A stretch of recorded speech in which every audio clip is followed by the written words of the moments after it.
V soboto 6. avgusta se je ob 17:30 uri na Konjiški Dobravi pričela sezona v drugi slovenski nogometni ligi za nogometno društvo Dravinja Kostroj. Domača ekipa je pričakala goste iz Šmartnega v močno spremenjeni postavi glede na lansko sezono, pričakovanja so bila temu primerno negotova.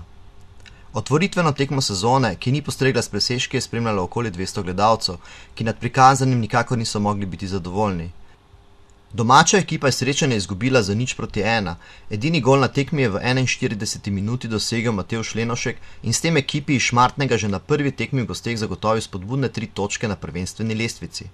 Po lanskoletnem remiju Šmarčani doma pomeni za domače tokratni poraz prav gotovo resno opozorilo za poglobljen premislek v nadaljevanju sezone, kar je izpostavil tudi trener Dravinje Kostroja Marjan Marjanović. Trener gostov Ervin Pološak je z zmago in s tem odličnim štartom svoje ekipe v novi sezoni navkljub nenadušujoči igri bil seveda zadovoljen. Sodniška trojka Habjanič, Vukan in Smej je dobro opravila svoje delo, glavni sodnik je tekmo pripeljal do konca brez kartonov. Domači nogometaši bodo tako svojo prvo zmago v sezoni lovili v naslednjem krogu, ko doma gostijo ekipo iz Krškega, ki je v prvem krogu doma remizirala z nogometaši šenčurskega Garmina. Zaslužena zmaga gostujoči ekipi, temu ni kaj dodati, in če nekdo zmaga na Dobravi, to pomeni, da mi nismo bili ta pravi. Danes je bilo kar precej spremenjena postava glede na prejšnja leta, na prejšnjo sezono, vendar to ni nobeno opravičilo.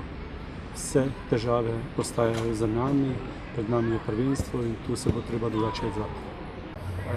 Najprej moram v prvi vrsti čestitati svojim fantom, ki so se borili od prve do zadnje minute celo tekmo. Moram reči, da nasprotnik Dravinja, izkušena ekipa, dobra, vsa leta v vrhu druge lige. Smo šli tudi z nekim strahom, čeprav moram reči, da smo se dokaj dobro pripravljali in še moram nekaj čestitati svojim fantom.